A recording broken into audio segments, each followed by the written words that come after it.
Hello दोस्तों, मैं हुज़ैफ़ा। आप देख रहे हैं एचआर के स्टडी। इस वीडियो में 2019 के जवाहरलाल नेहरू यूनिवर्सिटी के जो क्वेश्चन है वो अपलोड करने जा रहा हूं। तो आप ये इन्फॉर्मेशन देनी है कि आप डिस्क्रिप्शन में जाकर वहां पे जो डिस्क्रिप्शन जो वीडियो के नीचे होता है, वीडियो के नीचे आप जाएंगे तो वहां पे आपको लिंक मिलेगा। उसमें आप 2019 का क्वेश्चन पेपर वहां से आप पीडीएफ क्वेश्चन पेपर डाउनलोड कर सकते हैं। इसके अलावा आप बता दूं कि आपको आंसर की के साथ वहाँ पे क्वेश्चन पेपर मिल जाएगा। आप आंसर की भी डाउनलोड कर लीजिएगा, लेकिन आंसर की जो है वो पूरे सब्जेक्ट की है, इस वजह से आपको तलाश करने में थोड़ी सी दिक्कत हो सकती है।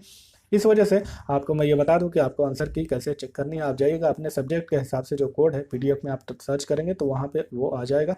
आप कोड सर्च करना होगा। आपको कोड सर्च करते ही आपके आंसर की आ जाएगी। हर क्वेश्चन का एक 10 डिजिट का नंबर है, उसकी रैंकिंग दी गई है, और उसके बाद जो चार ऑप्शन है उनको भी वहाँ पे 10 डिजिट नंबर दिया है। तो आपको उसको सर्च करना थोड़ा सा मुश्किल है। आप अगर ये वीडियो देख लेते हैं तो आपके लिए वो आसानी हो जाएगी, और आप उस हिसाब से आप अपने क्वेश्चन और आंसर की चेक कर सकते हैं। तो आप आगे देखिए, आगे बताया गया है कि किस तरह से आपको आंसर की चेक करनी है। आंसर की चेक करने के लिए आपको सिर्फ इस पे क्वेश्चन के जो नंबर है इस पे ध्यान नहीं देना। आपको देना है क्वेश्चन आईडी का जो ये नंबर है, 10 डिजिट नंबर, इस पे ध्यान देना है, क्योंकि यही आपको आंसर की में मिलेगा। और ये देखिए, ये जो आपके ऑप्शन है कि इनमें से कौन सा सही होगा, तो ये भी आपके काम नहीं आने वाला है। आपके काम आने वाला है ये, आपको इन नंबर पे ध्यान देना है, क्योंकि सबको एक नंबर दे दिया गया है, एक 10 डिजिट का नंबर सबको, ताकि आप रिकॉग्नाइज कर सकें, क्योंकि थोड़ा सा टिपिकल है। आप इसको समझना, आपके लिए ये बहुत ज़रूरी है। तो ये ध्यान दीजिएगा, आपकी जो आंसर की है उसमें एक साइड में ये वाला नंबर होगा, जो कि आपको एक साइड में नंबर होगा, हर क्वेश्चन का आईडी नंबर होगा एक साइड में, और दूसरे साइड में ये करेक्ट जो आंसर होंगे इन चारों में से कोई एक होगा। तो इस तरह से आप अंदाजा समझ पाएंगे कि इसका राइट आंसर कौन है। को ये 10 डिजिट यहाँ पे होगा, और उसके बाद इन चारों में से कोई एक राइट आंसर होगा। तो ये क्लियरली एक चीज़ आपको जो ध्यान देना है वो बिल्कुल ध्यान देना है। अब आइए आपको थोड़ा सा ये बता दें कि आंसर के में ले चलते हैं, वहाँ पे देखते हैं कि किस तरह से आप इसको ढूंढ पाएंगे। एक चीज़ मैं ये बता दूं कि ये जो जैसे जिस भी सब्जेक्ट का होता है, तो ये सारा लगभग कुछ जो डिजिट होंगे ना, वो आपको 1 2 8 2 0 6 यहाँ पे तो क्लियर होंगे, लेकिन ये जो चार हैं ये चेंज होते हैं। आपको इससे ही ध्यान देना है, क्योंकि ये जो छः होते हैं ये सब में कॉमन होते हैं। तो आइए अब आंसर की में चलते हैं, वहाँ पे देखते हैं कि किस तरह से आप इनको ध्यान दें। तो यहाँ पे देखिए 1 2 8 2।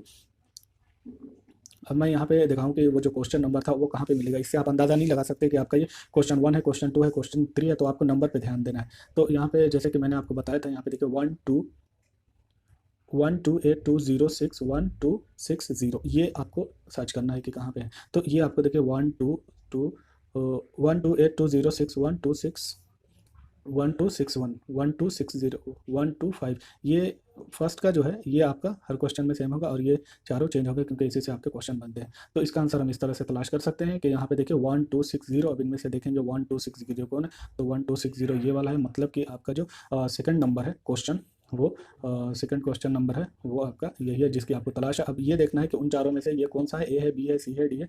तो वो उसके लिए फिर आपको आंसर की में जाना पड़ेगा, क्वेश्चन में जाना पड़ेगा, और आप वहाँ से अंदाज़ा लगा पाएंगे कि कहाँ पे है। तो ये देखिए, अब इसके सामने जो लिखा है 1 2 8 2 0 6 5 0 0 7 0 0 7, आपको ध्यान देना। अब इनमें से आके आपको देखना है कि 0 0 7 किसमें है। यहाँ पे 0 0 5 0 0 6 0 0 7, यानी कि इसका आंसर सही है। तो आप इस तरह से चेक कर सकते हैं। थोड़ा सा डिटेल हुआ, आप थोड़ा सा इसको देखिएगा, और इस तरह से आप इसके आंसर की चेक